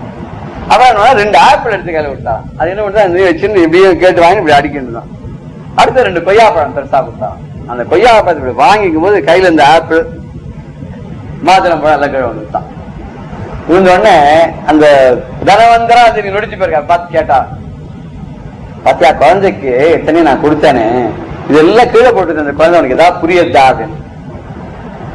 இல்லன்னு சொன்னாராம். நான் அந்த மாதுளம் பழத்தை கொடுத்தேன் இல்லையா, ஒரு கையில வச்சுருந்தது, இந்த சாத்துக்குடியை கொடுத்தா 2 கையில வச்சுருந்தது, அதோட அது போரும் நினைச்சிருந்தா எனக்கு பிரச்சனை வந்திருக்காது. அடுத்த 2 ஆப்பிள் நான் கொடுத்தா என்ன பண்ணுது, அப்படி வாங்கி மாரோட கட்டின்றது. சோ அதனுடைய தகுதிக்கு மேல அது கிடைச்சு கொடுத்து. அப்போ அது நினைச்சிருக்காங்க இல்ல, இந்த மேல 2 கொய்யாப்பழம் அதையும் வாங்கி அடிக்கணும் போதும் முதல்ல கிடைச்சதான் படும். ஆசைப்பட்டு பேராசைப்பட்டு இன்னும் வேணும் இன்னும் வேணும் இன்னும் வேணும் மேல மேல மேல மேல போய் போய் சம்பாதிக்கணும்னு நினைக்கிறீங்க இல்லையோ, அப்பதான் என்ன ஆகுது அப்படின்னு கேட்டா இருக்கிறதும் போயிடுது. நீ அப்படிதான் சம்பாதிக்கணும்னு ஆசைப்பட்ட, அப்படிதான் அளவுக்கு மீறி நீ போய் வெஞ்சர் பண்ணி எல்லாம் பண்ண, நீ இருக்கிறதெல்லாம் போயிடுது. முதல்ல ஆசையை விட்டுட்டு இருக்கிறது போறோம், இப்படி சந்தோஷமா எப்படி இருக்கிறதுன்னு கத்துட்டேன்னா இத்தனை பிரச்சனைகள்லாம் வராது அப்படின்னு. பெரியவா சரணம். இந்நிகழ்ச்சியின் அடுத்த பகுதி நாளை மாலை இதே நேரத்தில் ஒளிபரப்பாகும். பெரியவா சரணம். பெரியவா சரணம். அடுத்த நிகழ்ச்சி மகா பெரியவா மகிமை உபன்யாசம். வழங்குபவர் பிரம்மஸ்ரீ கணேச சர்மா அவர்கள். அபார கருணா சிந்தும் ஞானதம் சாந்தரூபிணம் ஸ்ரீ சந்திரசேகர குரும் பிரணமாமி முதான்வகம். பரணீதன் அவர்களுக்கும் பெரியவாளுக்கும் உள்ள தொடர்பு, அவருக்கு பெரியவா அனுகிரகம் என்றதெல்லாம் ஒரு அற்புதமான நிகழ்ச்சிகள். பல பக்தாளுக்கு பல பேருக்கு நடக்கிற நிகழ்ச்சிகள்லாம் பார்த்துன்னு வரும். அதில் இதெல்லாமும் ஒரு சுவையான நிகழ்ச்சிகளை நாம் பார்த்துன்னு வரத்து. இந்த பரணீதரன் என்ன பண்ணார், பெரியவாளுக்கு 100 ரூபா காணிக்க மல்லிகை மாலை எப்படி கொடுத்தார், இவருக்கு முதல்ல நம்மளோடது சேர்க்க முடியுமா முடியாதா அப்படிங்கிற ஒரு சந்தர்ப்பத்தில் பெரியவா எப்படி அதை முதல்ல அங்கீகரிச்சுன்னா, அத்தனை கூட்டத்துக்கு நடுப்புற அங்கீகரிச்சுட்டு எத்தனை கூட்டம் இருந்தாலும் எத்தனை பேர் இருந்தாலும் உனக்கும் என்னோட பரிபூர்ண கடாட்சம் உண்டு அனுகிரகம் உண்டு அப்படின்னு சொல்றாப்புல. இது இவருக்கு மட்டும் இல்லை, எல்லாருக்குமே ஒவ்வொருத்தருக்கும் அப்படிதான். ஈஸ்வர சந்நிதியில எத்தனை பேர் ஆயிரக்கணக்கான பேர் இருந்தாலும் ஈஸ்வர கடாட்சம் நமக்கும் இருக்கு அப்படிங்கிறத காமிக்கிறாப்புல தான் பார்த்தோம். இது ஒரு வைகாசி அனுஷத்தன்னைக்கு பண்ணினா அப்படின்னு பார்த்தோம். 1971 வருஷம் பெரியவா கார்வேட் நகரம் அப்படிங்கிற இடத்துல இருந்தா, அந்த கார்வேட் நகரத்தில் இருக்கிறது அந்த வருஷம் ஜெயந்தி பெரியவா வைகாசி அனுஷம். பரணீதரன் பேர்க்கர், பரணீதரன் இன்னும் 2-3 நண்பர்களோட பேருக்கா, ஒரு கார்ல பேருக்கா. இது என்ன பண்ணினார், இந்த வருஷமும் பெரியவாளுக்கு 100 ரூபா ஜெயந்திக்கு காணிக்கை செலுத்துறது அப்படின்னு தீர்மானம் பண்ணிட்டார். முத நாள் ராத்திரியே போயிட்டா, மறுநாளைக்கு பொழுது முடிஞ்சா வைகாசி அனுஷம், முத நாள் ராத்திரியே போயிட்டா. போனவர் என்ன பண்ணார், 100 ரூபாயை எடுத்து பெரியவாள்கிட்ட முன்னால வச்சு, இந்த முன்னால மரத்தட்டு இருக்கு அதில் வச்சுட்டு, நாளைக்கு பெரியவா ஜெயந்தி, பெரியவா ஜெயந்திக்கு இங்க எல்லாரும் வாவா பக்தாள்லாம் அவளோட பக்திக்கு ஏத்தாப்புல சக்திக்கு ஏத்தாப்புல கொண்டாடுறா. என்னால முடிஞ்சது 100 ரூபா பாதகாணிக்க வச்சிருக்கேன், இதை பெரியவா நாளைக்கு ஜெயந்தி உற்சவத்துல இங்க நடக்கிற வைபவத்துல இதையும் சேர்த்துக்கணும் அப்படின்னு சொல்லிட்டு வச்சார். பெரியவா உடனே என்ன பண்ணினா, நீ எதுல வந்திருக்கேள் நீங்கெல்லாம் அப்படின்னா, கார்ல தானே வந்திருக்க. ஆமா அப்படின்னா. டிரைவர் வந்திருக்காரோ அப்படின்னா, வந்திருக்கார் அப்படின்னா. அப்போ அந்த டிரைவரை கூப்பிடு, நீ ஒன்று பண்ணு, நான் இங்கேருந்து ஒரு பையனை அனுப்புறேன், கூட ஒருத்தர் ஆளை அனுப்புறேன், இங்கே பக்கத்தில் புத்தூருக்கு போச்சல்லோ, இந்த 100 ரூபாயை எடுத்துன்னு போச்சல்லோ, பாத்திரம் எடுத்துன்னு போய் இந்த 100 ரூபாய்க்கும் தயிர் வாங்கிட்டு சொல்லு புத்தூர்லேருந்து அப்படின்னா. டிரைவரை கூப்பிடுன்னா உடனே உத்தரவு பண்ணிட்டா, நீ இந்த கூட இந்த ஆள் வருவார், இவரோட போய் புத்தூரில் போய் தயிர் கிடச்சின்னா தயிரை 100 ரூபாய்க்கு தயிரை வாங்கிட்டு வந்துடும் அப்படின்ட்டா. பழனின்னு அந்த டிரைவர், அவருக்கு ஒரே சந்தோஷம். அவர் ஏற்கனவே அடிக்கடி பரணீதனோடு போய் போய் பெரியவாளை பற்றி பிரபாவம் தெரியும். பெரியவா நம்மளை கூப்பிட்டு இப்படி ஒரு உத்தரவு பண்ணிட்டாளே அப்படின்னு பெரியவாள்கிட்ட ரொம்ப பிரியம், பரம சந்தோஷம். ஆஹா வாங்கிட்டேன் அப்படின்னு அவர் கிளம்பிட்டார். இந்த பரணீதரன் கூட வந்தவா 2-3 பேருக்கெல்லாம் ஆச்சரியம். 100 ரூபாய்க்கு தயிரை வாங்கி என்ன பண்ணுறது, இந்த காலம் மாதிரி இல்லை, அந்த காலத்தில் 100 ரூபாய்க்கு தருனா நிறைய கிடைக்கும். 71 அப்படின்னா 1971 100 ரூபாய்க்கு தயிர் வாங்கி இந்த இடத்துல பெரியவாளோ ஒரு குளக்கரையில் உட்காந்துட்டு இருக்கா. இதை என்ன பண்ண போறார், எதுக்கு 100 ரூபாய்க்கு தயிர் வாங்கிட்டு சொல்றா பெரியவா, புரியல. ஆனா பெரியவா சொல்றா. அந்த டிரைவர்கிட்ட கேட்டு, ஏன்பா போய் வாங்கிட்டு முடியுமா கிடைக்குமா அப்படின்னு. அவர் சொன்னார், பெரியவா சொல்லிட்டாளோ இல்லையோ, பெரியவா உத்தரவு பண்ணா காரியம் நடந்துட்டுது, அவ்வளவுதான். பெரியவா உத்தரவு மீறி உலகத்துல அண்டச்சராச்சரத்துல ஒன்றும் கிடையாது. பெரியவா ஒன்று சொல்லிட்டாள்னா அதை நிறைவேற்ற வேண்டியது நம்மளோட கடமை. காரியம் தானே நடந்துரும். நான் கவலைப்படாத போறேன் அப்படின்ட்டு. ஏன்னா ராவேளையா இருக்கிறதுனால இவாளுக்கு யோஜனை. அந்த ஆளையும் வச்சுன்னு கார் எடுத்துன்னு நேராக புத்தூருக்கு போனார். இவாள்லாம் யோஜனை பண்ணி உட்காந்துருக்க. ஆளுக்கு ஒன்னா சொல்லிட்டு இருக்கா, இந்த தயிர் வந்தா இதை பண்ண சொல்லுவாளாக்கும், பெரியவா அதை பண்ண சொல்லுவாளாக்கும் அப்படின்னு. நாமளாவே அனுமானம் பண்ணிக்க வேண்டியதான். நாம நினைக்கிறாப்பெல்லாம் அங்கே ஒன்றும் நடக்காது. பெரியவா இதுக்கு மேலே ஏதானு ஒன்று சொல்லுவா. போயிட்டு கொஞ்ச நேரம் கழிச்சு இந்த பழனி டிரைவர் வந்தவர் என்ன சொன்னார், இவாள்லாம் படுத்துட்டு இருக்கா, எத்தனை நேரம் பேசின்னு இருக்குது, படுத்துட்டு இருக்கா. அவர் சொன்னார், இல்ல புத்தூருக்கு போனோம், கிடைக்கல, 100 ரூபாய்க்கு தயிர்லாம் அங்கே கிடைக்கல, அதனால நான் திரும்பி வந்துட்டேன். பெரியவாளும் 100 ரூபாய்க்கு தயிர் வேணும்னு சொல்லியிருக்கா, வாங்கினா 100 ரூபாய்க்கு தயிர் வாங்குறது அப்படின்னு. அவரோட உறுதியை பாருங்க. பெரியவா சொன்னதை அப்படியே கேட்கணும் அப்படின்னு. திரும்பி வந்துட்டேன் அப்படின்னு சொன்னவர் இவாள்லாம் பார்த்தா ஏதோ கிடைச்சதையான வாங்கிட்டு வந்து ஒன்றும் இல்லைங்கிறதுக்கு இதையானு சொல்லலாம்னா, இவர் வாங்கினா 100 ரூபாய்க்கும் தயிர் வாங்குவேங்கிற, இல்லையா ஒன்றும் இல்லாத வந்திருக்காருன்னு. உடனே அந்த டிரைவர் பழனியை சொன்ன, இங்கே கிடைக்காது, திருப்பதியில் கிடைக்கும்னு சொல்றா. அதனால நான் திருப்பதிக்கு போய் வாங்கிட்டு வந்துடுறேன், பொழுது விடியறதுக்குள்ள வாங்கிட்டு வந்துடுறேன். ஏன் திருப்பதிக்கு போயிட்டு வரணும், அதனால உங்கள்கிட்ட சொல்லிட்டு போகலான்னு வந்தேன், திருப்பதிக்கு போய் வாங்கிட்டுறேன் அப்படின்னு. சரி, இவாள்லாம் உடனே அதுக்கு போகிறதுக்கு கை செலவுக்கு பணத்தை எல்லாம் கொடுத்துட்டு போயிட்டு ஜாக்கிரதையாக போயிட்டு வாங்கிட்டு வாங்க அப்படின்னு 2 பேரையும் அனுப்பிச்சுட்டா. இவாள்லாம் படுத்துண்டாச்சு. போனா மணி 1 ஆச்சு, 2 ஆச்சு, 2:30 ஆச்சு, 3 ஆச்சு. அவரை காணும். தயிர் வாங்க போனவாள். இவாளுக்கெல்லாம் ஒரு மாதிரி விசாரம் வந்துடுத்து, கவலை வந்துடுத்து, நல்லபடியாக வரணுமே அப்படின்னு. ஆனால் 4 மணி வாக்கில் ஆயிடுத்து. அந்த சமயத்தில் அவர் தூக்கோட 100 ரூபா தயிரோட வந்தார். இவர் வரத்துக்கும் பெரியவா உள்ளேந்து கதவை திறந்து விஸ்வரூப தரிசனம் கொடுக்கறதுக்கும் சரியா இருந்தது. பெரியவாள்கிட்ட வச்சா, இங்க கிடைக்கல, புத்தூர்ல கிடைக்கல, அதனால திருப்பதியில போய் வாங்கிட்டு வந்துட்டார் அப்படின்னு சொல்லி வச்சா. பரிவாளுக்கு பரம சந்தோஷம். உடனே பரணிதன்ட்ட வாழ்ட்டு சொன்னா, இன்னைக்கு வைகாசி அனுஷம், என்னோட பிறந்த நாளுங்கிறதுனால பட்டணத்துலேருந்தே எல்லா ஊர்லேருந்து நிறைய இப்போ தரிசனத்துக்கெல்லாம் வர ஆரம்பிச்சிடும். அவத்தரா நிறைய கூட்டம் வரும். இங்கேயோ நாம ஒரு குளத்தங்கரையில் இருக்கோம். வைகாசி மாசம் நல்ல வெயில், உஷ்ணம் எப்படி இருக்குன்னு எல்லாருக்கும் தெரியும். அதுவும் ஆந்திராவில் கார்வேட் நகரத்தில் கேட்க வேண்டாம், ரொம்ப உஷ்ணமாக இருக்கும். வரவாளுக்கெல்லாம் இங்கே ஆகாரத்துக்கு ஏதானும் பண்ணியானும். அதனால நான் இங்கே இருக்கிறவாளை விட்டு நிறைய சாதம் வடிக்க சொல்கிறேன். சாதம் வடிச்சாக்க எல்லாத்தையும் தயிர் ஜாமா கலந்து அதுலேயே இத்தனை மாங்காய் இஞ்சி எல்லாத்தையும் நறுக்கி வெட்டி போட்டு தயிர் ஜாமா கலந்துடுது. வரவா அத்தனை பேருக்கும் தயிர் ஜாத்தை நீனே உங்க கையால் கொடு எல்லாருக்கும். இங்கே வந்தவாழெல்லாம் தரிசனம் பண்ணிட்டு அவ வயிறார குளிர தயிர் அதை சாப்பிட்டு போட்டோம். இந்த வெயிலுக்கு ரொம்ப ஹிதமாக இருக்கும் எல்லாருக்கும். அதுக்காக தான் தயிர் வாங்கிட்டு வச்சுன்னு. அப்புறம் தான் இவளுக்கு புரிஞ்சுது, நாம ஏதோ எதுக்காகன்னு நினச்சிருந்தா பெரியவா எப்படி பிளான் பண்ணியிருக்கா, மறுநாளைக்கு எப்படிலாம் கூட்டம் வரும், இந்த கூட்டத்துக்கு எப்படி எல்லாருக்கும் படி அளக்கணும் அப்படிங்கிறதுக்காக இந்த தயிரை வாங்கிட்டு வர சொல்லியிருக்கான்னு. அதே மாதிரியே மறுநாளைக்கு பொழுது விடிஞ்சுது. அண்டால தயிர் சால்லாம் கலந்தா 11 மணியிலேருந்து ஆரம்பித்து சாயந்தரம் 4 மணி மட்டும் இந்த பரணிதரன் கூட போயிருந்தவ எல்லாருமே ஃப்ரெண்ட்ஸு எல்லாருமே சேர்ந்து வரவாளுக்கெல்லாம் இலையில வச்சு கொடுத்தா. எல்லாருக்கும் பரம சந்தோஷம்.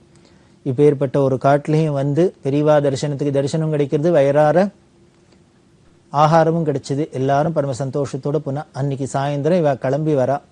உத்தரவு வாங்கிக்கிறது பெரியவா, இப்போ திருப்தி தானே, வரவாளுக்கெல்லாம் குளிர தயிர் ஜாமா இருந்துன்னா ரொம்ப சௌக்கியமாக இருக்கும் இந்த இடத்துல. அதுக்காக தான் இன்னைக்கு ஜெயந்தியாகவும் இருக்குது. எல்லாரும் வரா.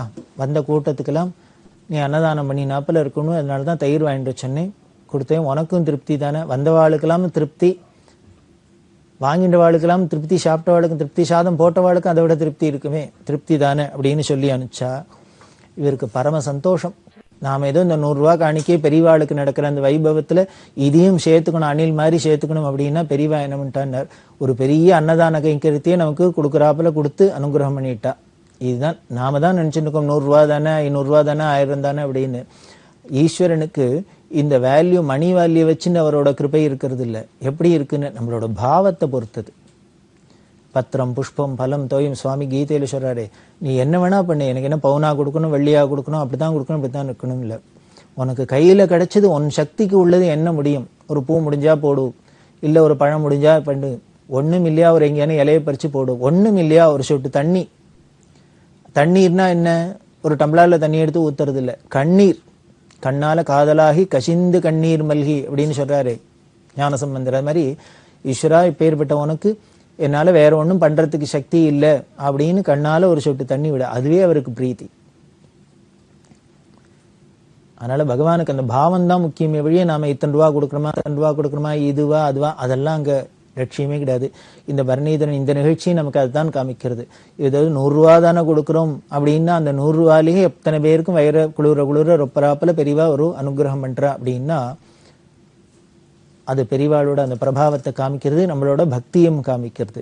இப்படிதான் பண்ணினா சரி இவா திரும்பி கிளம்ப போறா. கிளம்புறதே கேட்டா நீங்க கார்ல தானே வந்திருக்கீங்கன்னா முதல்லயே சொல்லியாச்சு. எத்தனை பேர் வந்திருக்கீங்க கார்லன்னு? 3 பேர் வந்திருக்கோம் அப்படின்னு.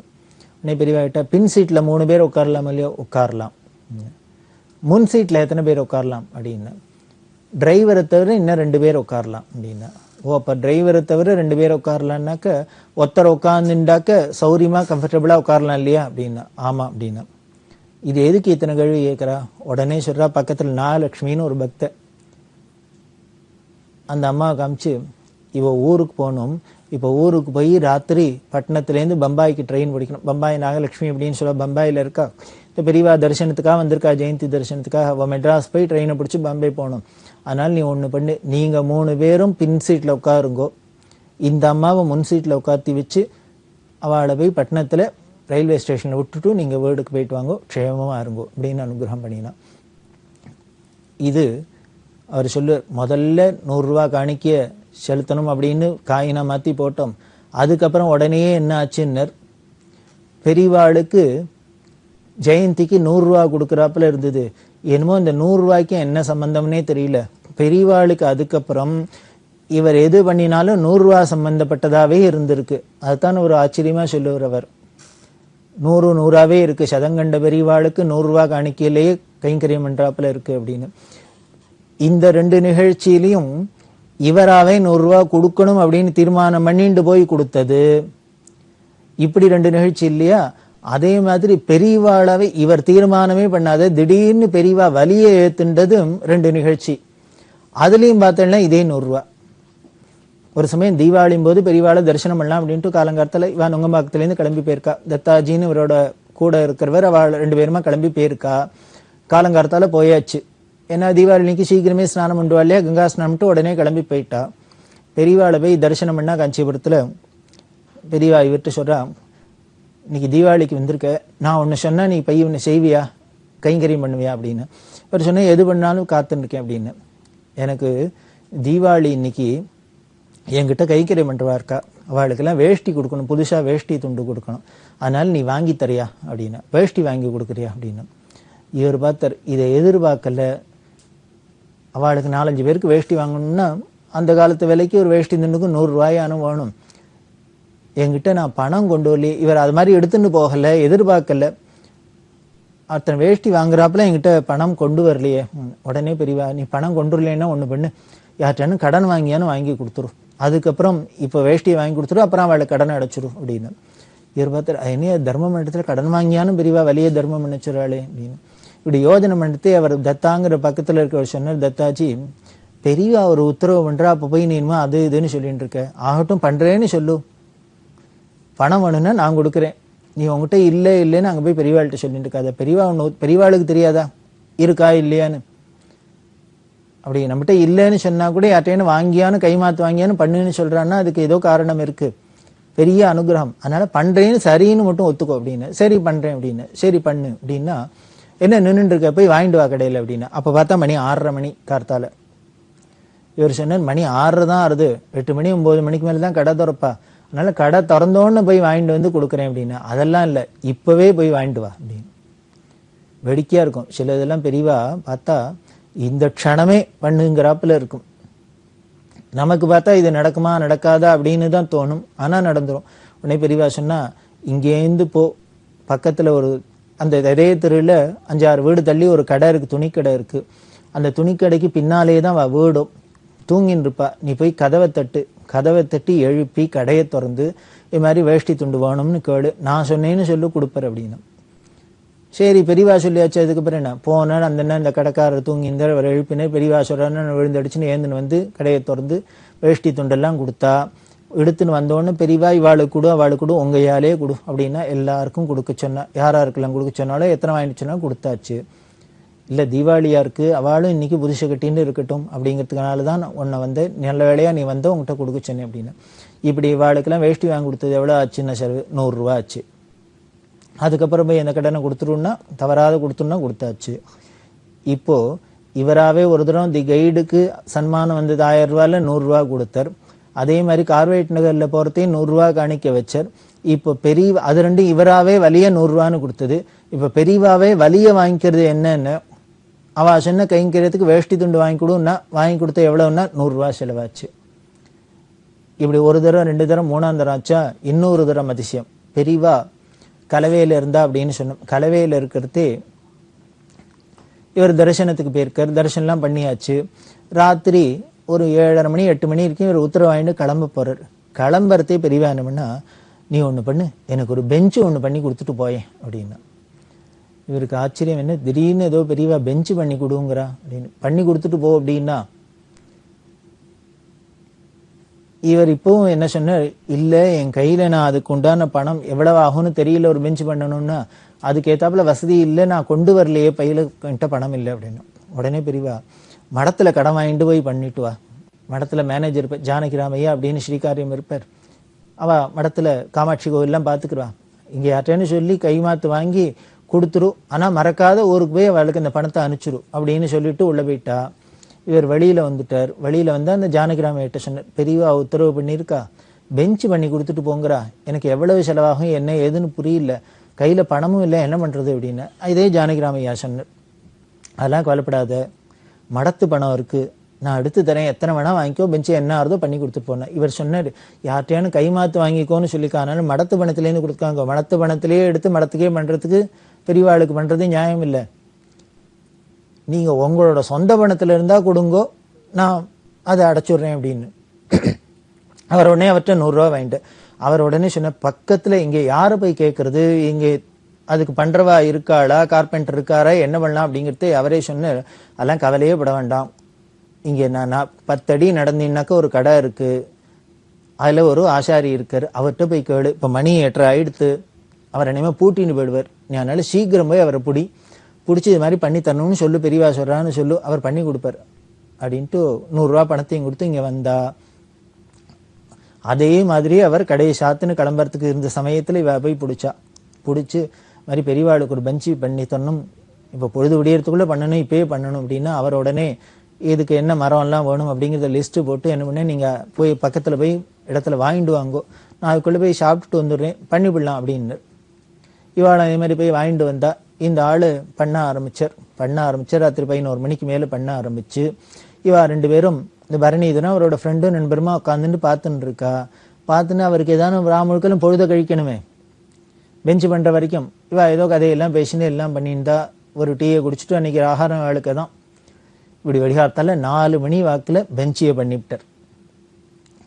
பெஞ்சியை பண்ணால் பரம சந்தோஷம். இவா 2 பேருமா பிடிச்சி கொண்டு பெரியவாள்கிட்ட போட்டா. இது எவ்வளவு ஆச்சுனர், இதே 100 ரூபா ஆச்சு. மரம் வாங்கினது இவருக்கு கூலி கிளி எல்லாம் 100 ரூபா ஆச்சு.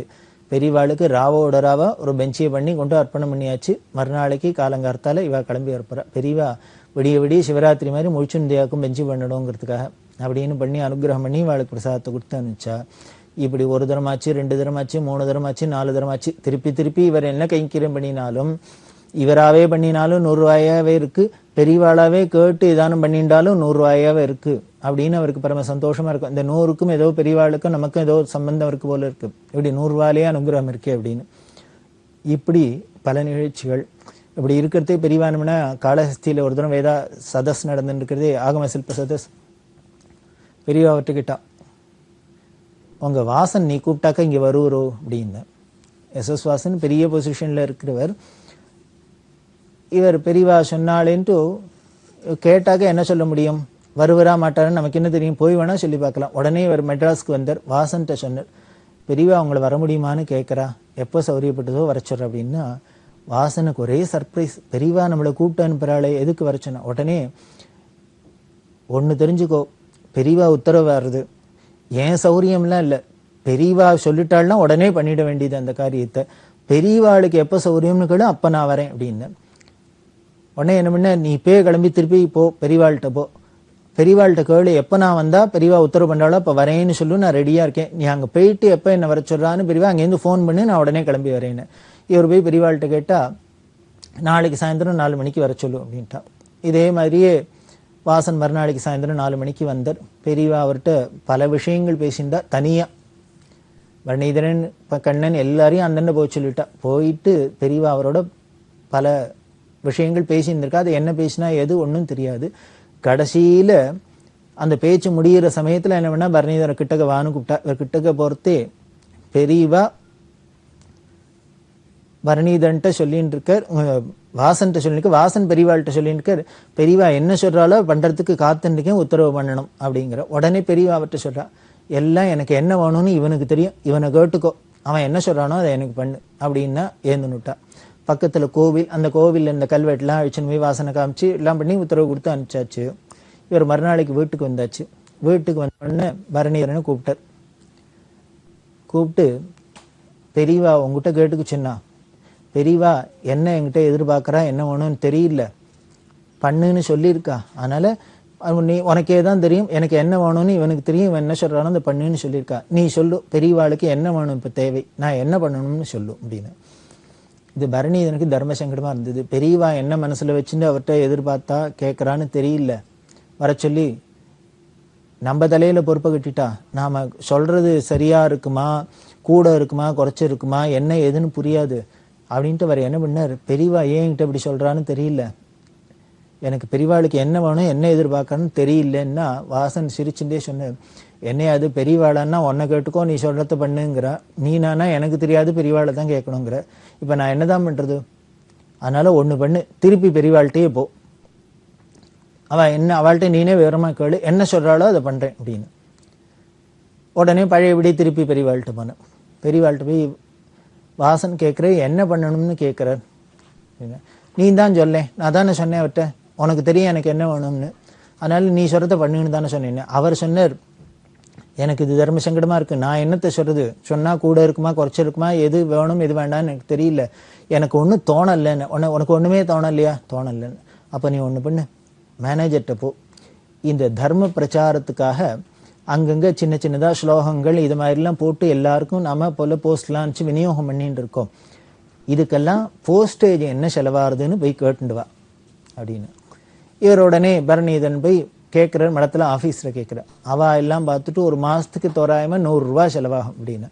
வந்து பெரியவாள்கிட்ட சொன்னார், இந்த போஸ்டேஜ் எல்லாம் 100 ரூபா செலவாகும்னு சொல்கிறோம். உடனே அப்போ ஒன்று பண்ணு, நீ வாசன்ட்ட போய் இந்த போஸ்டேஜ் செலவை மாதம் அவரை ஒத்துக்க சொல்லும், மாதம் 100 ரூபா மடத்துக்கு கொடுக்க சொல்லு இந்த போஸ்டேஜுக்காக தர்ம பிரச்சாரத்துக்கு அப்படின்னு. பரணிதனுக்கு ஒரு ரிலீஃப், நாமளாவே 1000 ரூபா கேட்டால் கூட இருக்குமா, இல்லை 50 ரூபா கேட்டால் குறைச்சலா இருக்குமா, என்ன ஏதுன்னு தெரியாது. அப்படி இருக்கிறது பெரியவாளாவே இப்போ ஒரு தீர்மானம் பண்ணி இந்த கைங்கனும் தீர்மானம் பண்ணிட்டாளேன்னு நேராக வாசன்கிட்ட போய் சொன்னார். வாசனுக்கு ஒரே சர்ப்ரைஸ். வாசனுக்கு மட்டுமா என்ன, பரணிதரன்லேருந்து எல்லாருக்குமே சர்ப்ரைஸ். என்ன அப்படின்னா, ஒரு பெரிய கோட்டீஸ்வரர் அவர்கிட்ட பெரியவா என்ன கேட்குறானர், போஸ்டேஜுக்கு 100 ரூபா கொடுங்கிறா. வாசன் ஆச்சரியப்பட்டு சொன்னார், என்னப்பா அது அவ்வளவுதானா, நான் அதானும் பெரியவாளுக்கு 1,00,000 ரூபாயானு கொடுக்கணும்னு நினைச்சேன், 1,00,000 ரூபாயானு எதிர்பார்த்து அதுக்கு ரெடி பண்ணி வச்சிருந்தேன், நீ வெறும் 100 ரூபான்னு சொல்றியே அப்படின்னா. அந்த காலத்துல 1,00,000 ரூபாய் கொடுக்குறேன் அப்படின்னு சொல்றாரு அப்படின்னா பெரிய தொகை. அவர் அப்படி கொடுக்கணும்னு ஆசைப்பட்டு ஏதோ பெரியவா கூட்டு அனுப்பிச்சிருக்காளே நம்மள்ட்ட உத்தரவு பண்றானேன்னு அவர் 1,00,000 ரூபாய் கொடுக்கறதுக்கு ரெடியா இருக்கிறது. பெரியவா கேட்டது வெறும் 100 ரூபாய் தர்ம பிரச்சாரத்துக்கு போஸ்டேஜுக்காக. உடனே நேர வீட்டுக்கு வானர் அழிச்சுன்னு போனார். வாசன் தன்னோட மனைவிட்ட சொன்னார், இன்னுமே பெரியவா உத்தரவு, மாசம் 1ஆம் தேதி பிறந்தோன்னு ஸ்ரீதர்ட்ட 100 ரூபா கொடுத்து மடத்துல சேர்க்க சொல்லணும் அப்படின்னு. அன்னைக்கு ஆரம்பிச்சது இன்று வரைக்கும் தொடர்ந்து அந்த குடும்பத்திலேருந்து தர்ம பிரச்சாரத்துக்காக 100 ரூபா போயின்னு இருக்கு அப்படின்னா இதுதான் பெரியவா. வேடிக்கை என்னன்னா, பரணிதன் சொல்றாப்புல, நான் பண்ணினாலும் 100 ரூபாயா இருக்கு, என் மூலியமா யாரானும் பண்ண சொன்னாலும் 100 ரூபாயா இருக்கு அப்படின்னு அவர் ஆச்சரியப்படுவார். இப்படி தொடர்ந்து இந்த அனுகிரகம் மழையா பொழிஞ்சுட்டு இருக்கு. பெரியவா சரணம். இந்நிகழ்ச்சியின் அடுத்த பகுதி நாளை மாலை இதே நேரத்தில் ஒளிபரப்பாகும். பெரியவா சரணம். பெரியவா சரணம். அடுத்த நிகழ்ச்சி திருவாசக இன்னிசை. வழங்குபவர் ஸ்ரீ சத்குருநாத தேசிகர் அவர்கள். பெரியவா சரணம். திருச்சிற்றம்பலம். திரு அம்மானை செங்கண் நெடுமாலும் சென்றிடந்தும் காண்பரிய, செங்கண் நெடுமாலும் சென்றிடந்தும் காண்பரிய, பொங்கு மலர் பாதம் பூதலத்தே போந்தருளி எங்கள் பிறப்பறுத்திட்டு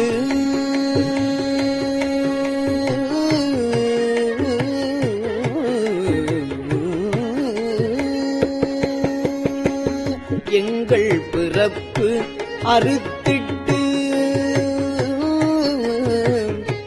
எந்தரமும் ஆட்கொண்டு எங்கள் பிறப்பறுத்திட்டு எந்தரமும் ஆட்கொண்டு தெங்கு திரள் சோலை தென்னன் பெருந்துறையான் அங்கணன் அந்தணனாய் அறைகூவி வீடருளும் அங்கருணை வார்கழலே பாடுதும் காணம் மானாய்.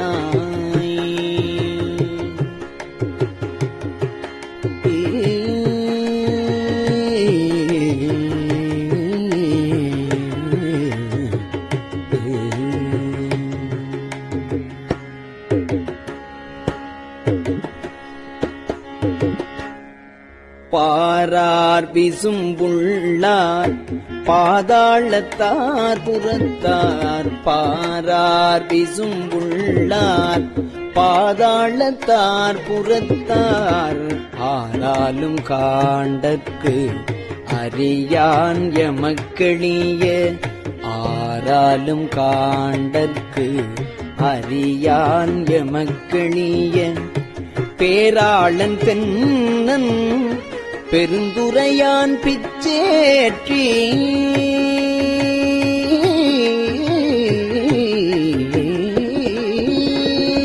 பேராளன் தென்னன் பெருந்துரையான் பிச்சேற்றி வாரா வழியருளி வந்து என் உளம் புகுந்த ஆரா அமுதாய் அலைகடல்வாய் மீன் விசீரும் பேராசை வாரியனை பாடுதும் காணம் மானாய் அம்மானாய்.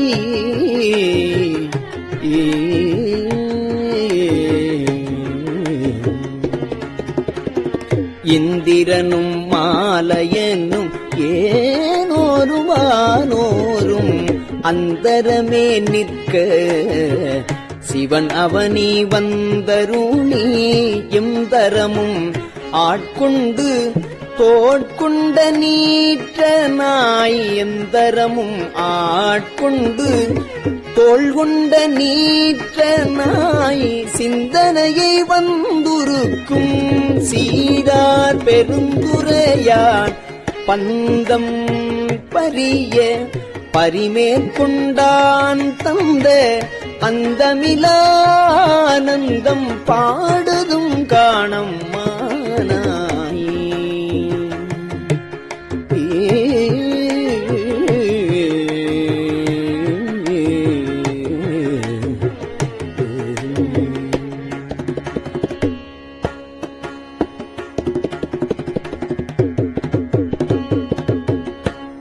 வான்வந்த தேவர்களும் மாலையனோடு இந்திரனும் வான்வந்த தேவர்களும் மால் அயனோடு இந்திரனும் கால் நின்று வற்றியும் புற்றெழுந்தும் காண்பறிய காணின்று வற்றியும் புற்றெழுந்தும் காண்பறிய தான் வந்து நாயேனை தாய்போல் தான் வந்து நாயேனை தாய்போல் தலையளித்திட்டு உன்பந்து ரோமங்கள் உள்ளே உயிப்பெய்து தேன் வந்து அமுதில் தெளிவில் ஒளி வந்த வான் வந்த வார்களே பாடுதும் கான் வான் வந்தவார்களே பாடுதும் கான் அம்மானாய்.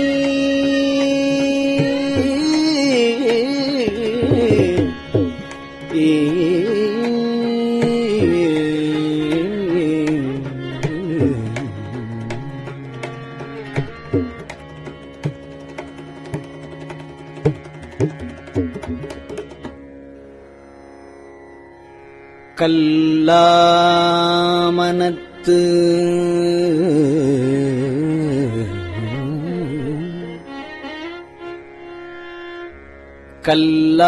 கல்லாமனத்துக் கடைப்பட்ட நாயேனை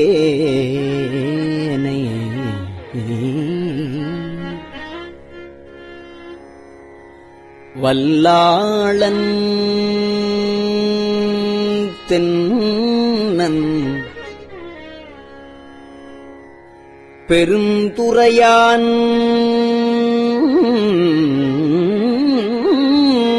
பிச்சேற்றி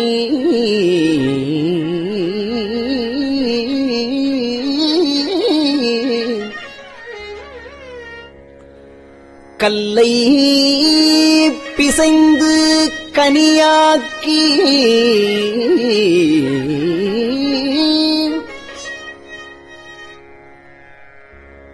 தன் கருணை வெள்ளத்து அழுத்தி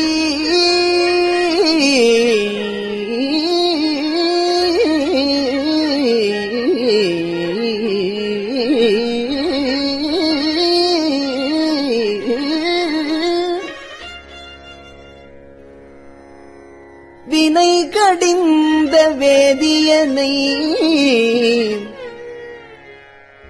தில்லை நகருவுக்குச் சிற்றம்பலம் மன்னும் ஒல்லை விடையானைப் பாடுதும் காண் வினை கடிந்த வேதியனை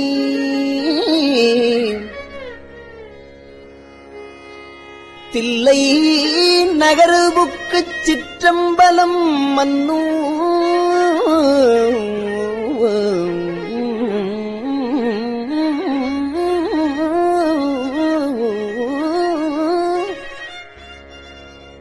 ஒல்லை விடையானைப் பாடுதும் காண் அம்மானாய்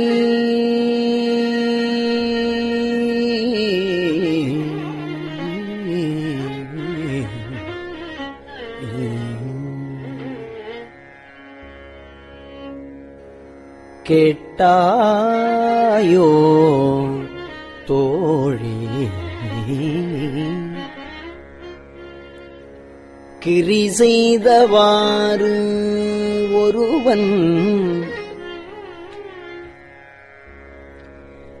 தீட்டார் மதில் புடை சூழ்த்தென்னன்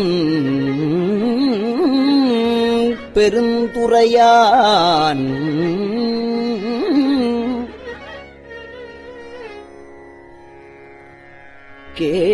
கேட்டாயோ தோழி கிரி செய்தவாறு ஒருவன்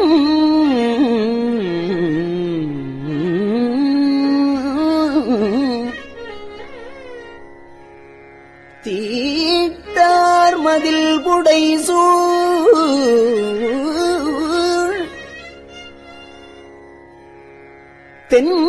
தென்னன் பெருந்துறையான் காட்டாதனையெல்லாம் காட்டி சிவம் காட்டி தாழ் தாமரை காட்டி தன் கருணைத்தேன் காட்டி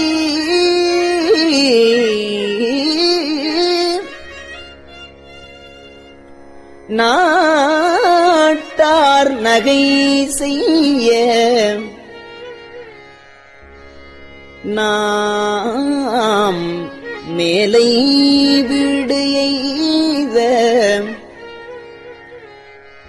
ஆழ்தான் கொண்டு ஆண்டவா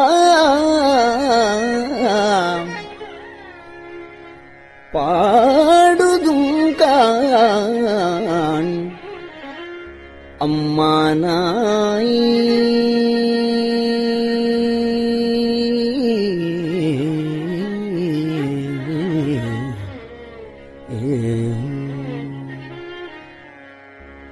ஓயாதே உள்குவார் உள்ளிருக்கும் உள்ளானை சேயானை சேவகனை தென்னன் பெருந்துறையின் மேயானை வேதியனை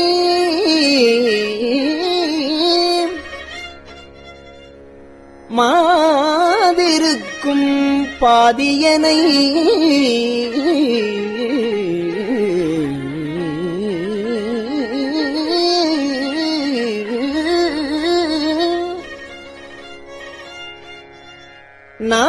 நாயான நம் தம்மை ஆட்கொண்ட நாயகனை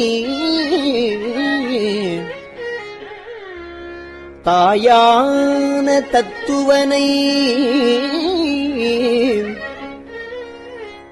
தானே உலகேழும் ஆயானை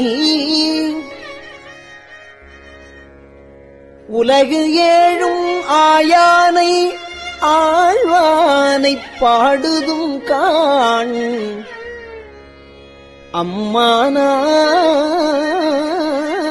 அம்மானாய்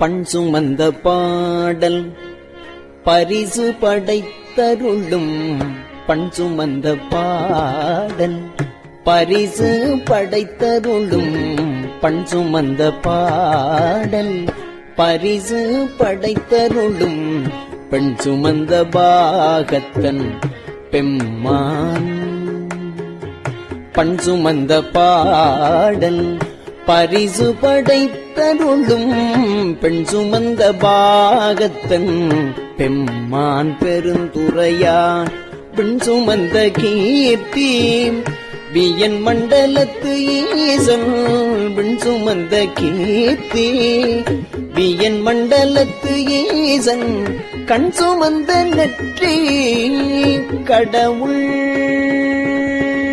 கண் சுமந்த நெற்றி கடவுள் கலிமதுரை மண் சுமந்து கூலி கொண்டு அக்கோவால் முத்துண்டு பொன் சுமந்த பொன்மேனி பாடுதுங்காள் அம்மானாய் அம்மானாய்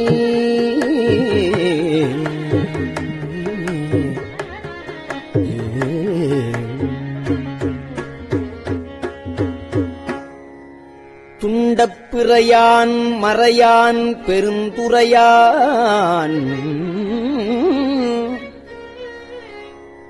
கொண்ட புரிநூலான் கோலமாவூர்தியான் கண்டம் கரியான் செம்மேனியான் வெண்ணீற்றான் அண்ட முதலாயினான் அந்தமிலா ஆனந்தம்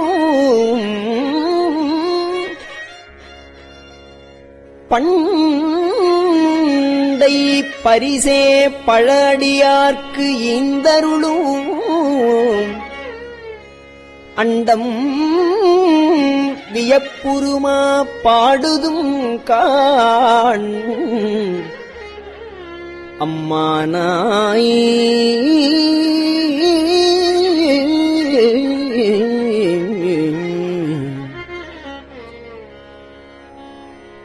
விண்ணாளும் தேவர்க்கு மேலாய வேதியனை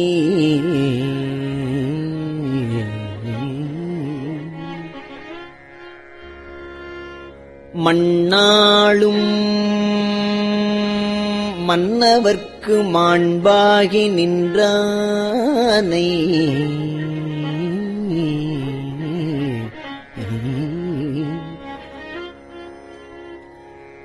தன்னார் தமிழளிக்கும்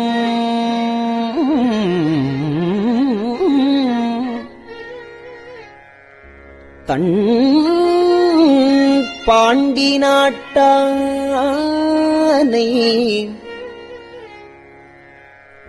பெண்ணாளும் பாகனை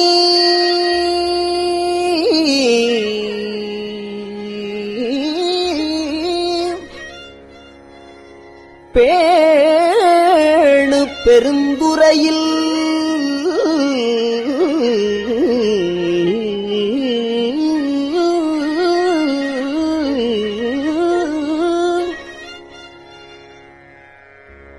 கண்ணார் கடல் காட்டி நாயேனை ஆட்கொண்ட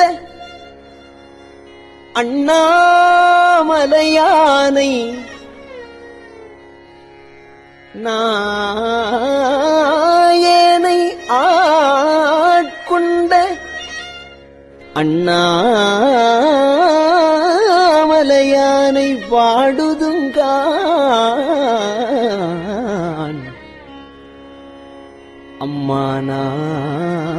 அம்மானாய் பாடுதுங்காள் அம்மானாய்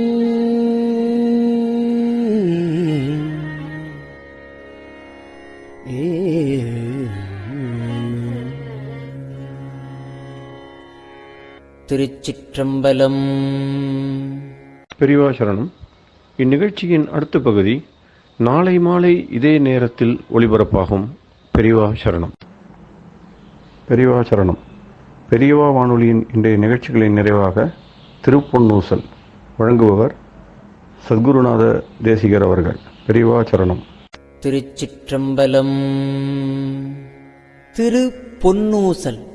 உன்னற்கரியதிரு உத்தர கோசமங்கை உன்னற்கரியதிரு உத்தர கோசமங்கை மன்னி போலிந்திருந்த மன்னி போலிந்திருந்த மாமரையோன் தன் புகழே பன்னி பணிந்திரஞ்ச பாவங்கள் பற்றறுப்பான் அன்னத்தின் மேலேறி அன்னத்தின் மேலேறி ஆடும் அணி மயில் போல் என்னத்தன் என்னையும் ஆட்கொண்டான் எழில்வாடி பொன்பொத்த பூன்முலையீர் பொன்பொத்த பூன்முலையீர் பொன்னூசல் ஆடாமோ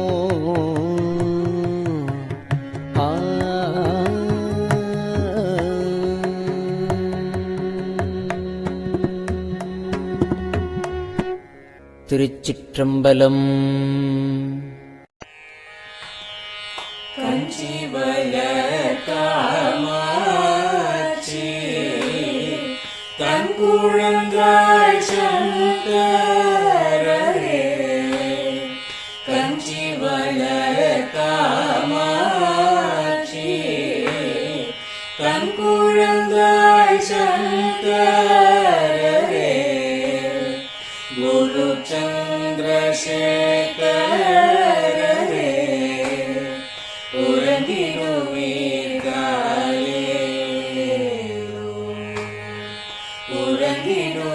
உறங்கினுவீர்காலே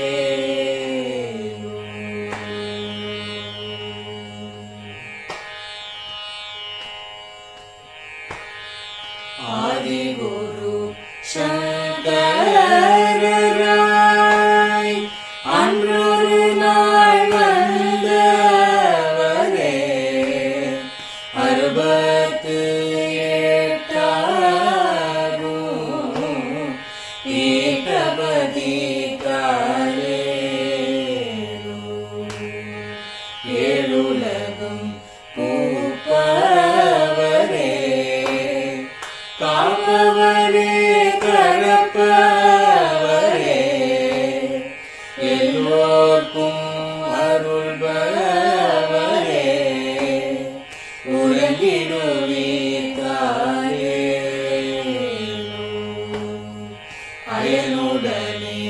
மாலவனோ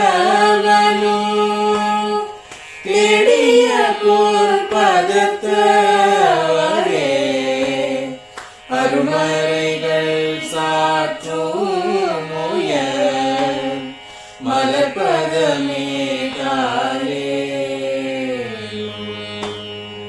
முக்தி நிலை எய்திடவே சக்தி தரும் சத்குருவே முக்தி நிலை எய்திடவே சக்தி தரும் சத்குருவே நித்தமெங்கள் நாவீசையில் நித்திரை கொள்தாளே நித்தமெங்கள் நாவீசையில் நித்திரை கொள்தாளே நித்தமெங்கள் நாவீசையில் நித்திரை கொள்தாளே.